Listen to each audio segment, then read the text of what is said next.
In one word only, how did a small town boy from Austria become one of the most famous people on earth? Arnold was going to be something very successful in his life. He's so charming and he's so smart. You just knew it. You just knew he had a very clear sense of how to apply himself. Really a most unique human being. He came from a very, very humble origin. He has, again, emerged as one of the leading celebrity figures in the world. He did it by dint of his own personal effort. I think he takes it very seriously, and he works hard at it. But Arnold works hard at almost everything that he does, and I think whatever he, set his mind to, I think he could be successful in. I think that you have to overcome obstacles every day. I mean, the day begins by just getting rid of obstacles. That's what it's all about in life. It was not easy for me to come to this country, to start all over. It was not easy for me to go from the fitness and from the bodybuilding into acting. And things are not easy, but the upside is always so great when you make it. But you have to work on it. It doesn't happen overnight. So they said, you have a long name and a difficult name to pronounce, so I should change my name. Then they said I had a strange accent, I should change that. And you cannot have any kind of an outside negative force coming in and affect you. Okay, let's say before a contest, if I get emotionally involved with a girl, that can have a negative effect on my mind and therefore destroy my workout. So therefore I have to cut my emotions off and be kind of cold in a way.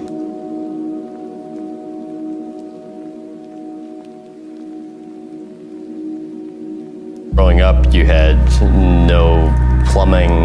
I don't think you had a toilet, no shower. You had heat only from the stove. What do you think not having much growing up taught you? Growing up like the way I did, poor, and with none of those luxuries, all of those things, made you much more hungry for success. So when you grow up like that, you don't shy away from anything.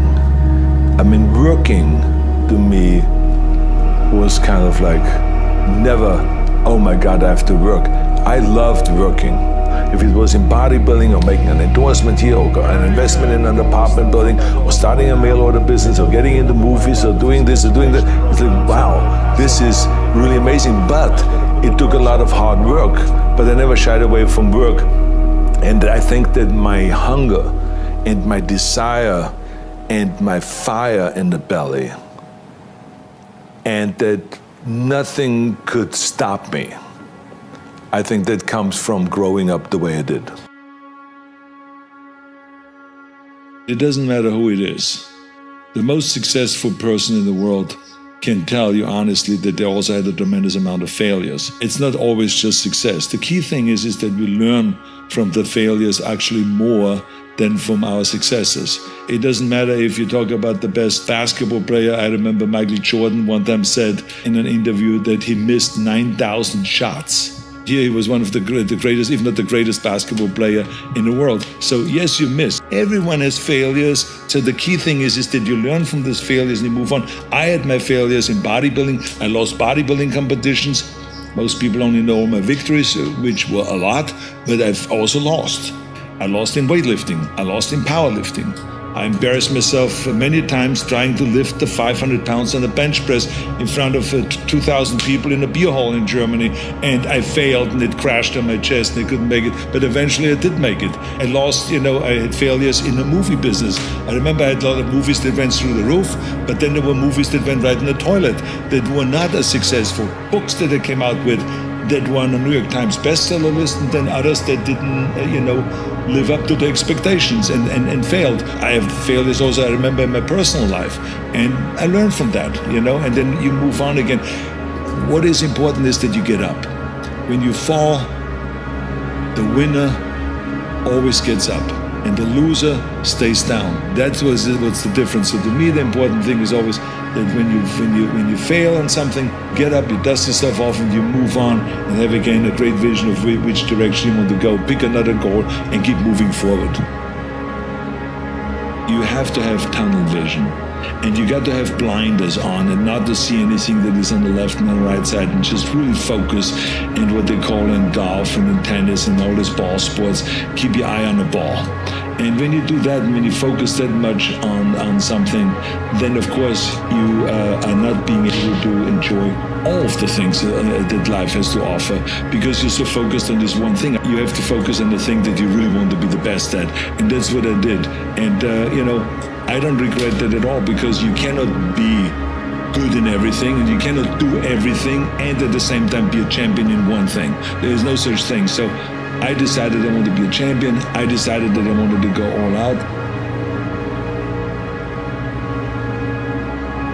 Giving back and recognizing that every one of us needs help. I got plenty of help to be where I am today. There's no such thing as a self-made man, as I always say. There's people that helped me to be where I am today. So it is up to me now to inspire other people, to help them, and to go and reach out and to help. And I just love giving back, where you don't think about what is in it for me, but, how can I help? Part of being successful is to give also something back.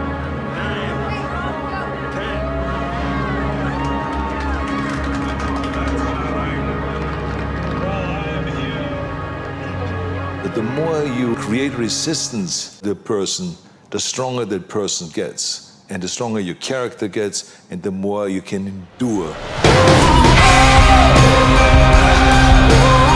He could, but Arnold has them. You know what I mean? Okay.